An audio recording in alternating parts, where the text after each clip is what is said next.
Hi guys, as you can see, today we're going to be exploring the vast wilderness that is differential equations.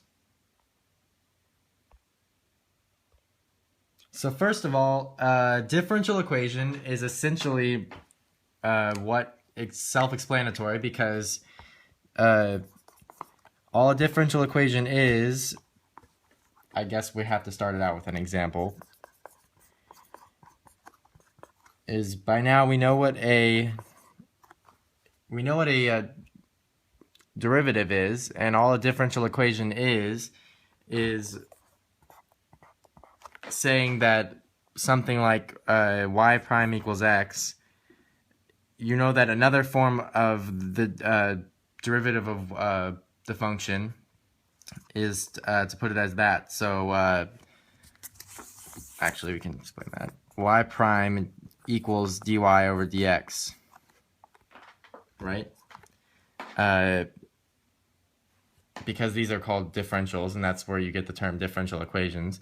And so the point of differential equations is to solve them by taking the integral, and whether it be general or particular, we'll get to that, taking the integral of the functions after separating the functions into y variables and x variables, being dy and y and dx and x on two different sides of the equation, and then integrating it. And then this is called separation of variables. So let's say we have that. So we have y prime equals x. So dy over dx equals x. So separate the variables by putting dx on this side. So dy equals x dx. And you're just going to take the integral of both sides. And so the integral evaluated at the integral of this side is just y, because it's in terms of y. And the integral of x dx is x squared over 2, as you know. And you can leave it like this, being that if it was a general solution, it would be plus c, because a general solution is just where you do not know where the c is, and it can be any c along the y-axis, meaning that the function can go up and down along the y-axis. That's where you get any part of the y-axis, hence the reason why we have slope fields. But particular solutions involve whenever you're prompted with a coordinate or some other factor that will help you be able to solve for c, and then put that back into the solution that you got from the differential equations. So let's look at a harder general solution, being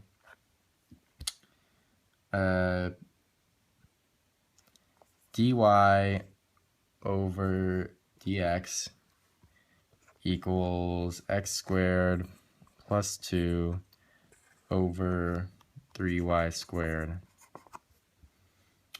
So we're just gonna multiply by dx on both sides, multiply by 3y squared on both sides, and thereby we just separated our variables. So 3y squared dy equals x squared plus 2 dx. Now you see we can easily take the integral of both sides. You can put the 3 out here because it's constant. So this just becomes 3y cubed over 3. So 3's cancel out, equals the integral of x squared plus 2 is x cubed over 3 plus 2x.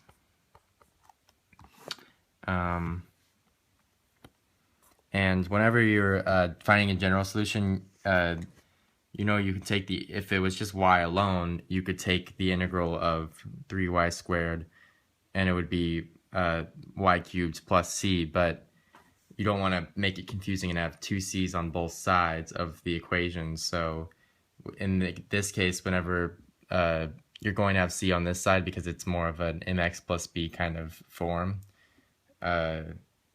c is just going to be for this side of the equation to make it less confusing. So your solution is just y cubed equals x cubed over 3 plus c. And it would make sense that, it sounds like it makes sense that you would solve for y, but leaving it in this form is a lot more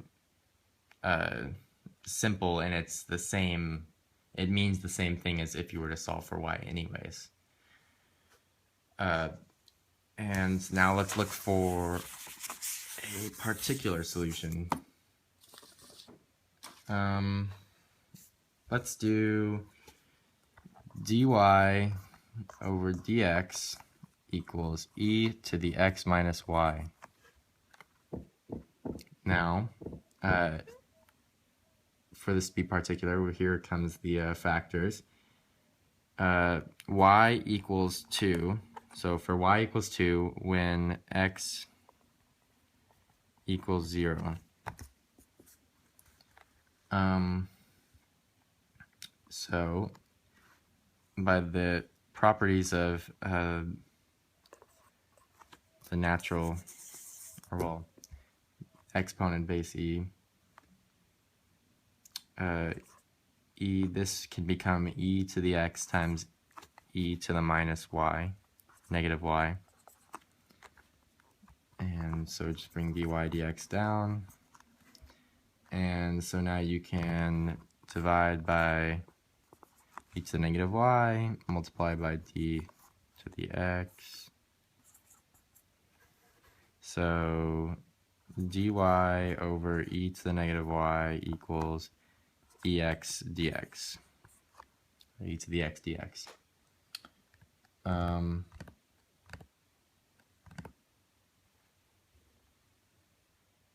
And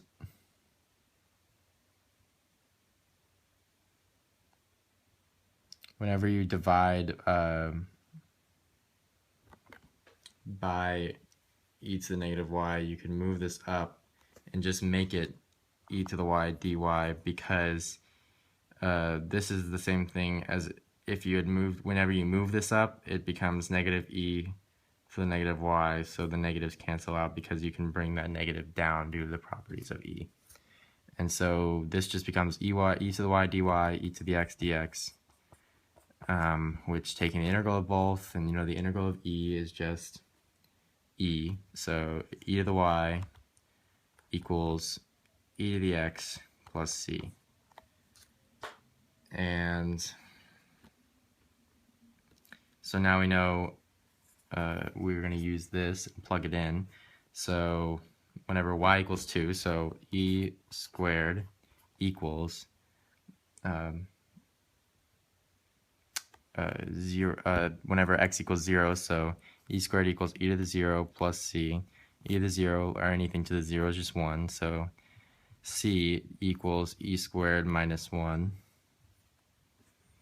So plugging this in to this equation right here, to the solution, you will get e to the y equals e to the x plus e squared minus 1. And that is your particular solution. So let's try another one that's going to get a little bit more of a straight, more what a constant looks like instead of something kind of confusing. So let's try dy dx equals cosine squared y.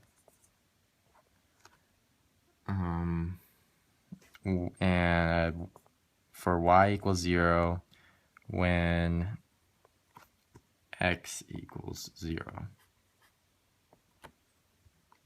So solving or separating the variables, dx divided by dy. So dy over cosine squared y equals dx. And you know that you cannot take the integral of 1 over cosine squared y in that exact form, or you can't take the integral of cosine squared y either in that exact form because we don't know what it is. But you can use trig identities, and so cosine squared y is just cosine of y squared, cosine of y quantity squared, I mean. So then that's just the same thing as secant squared y. So secant squared y equals dx. And, sorry, I forgot the dy. Secant squared y dy equals dx. And so now we can take the integral. So integral of secant squared y dy equals integral of dx. And this is something that we know the integral for, because the derivative of tangent is secant squared. So this is tangent y equals the integral of just dx is x plus c. And so for y equals 0 when x equals 0, so tangent of 0 equals 0 plus c. And so tangent of 0 is just 0, so c equals 0. So this just becomes, the particular solution is tangent y equals x because c is 0.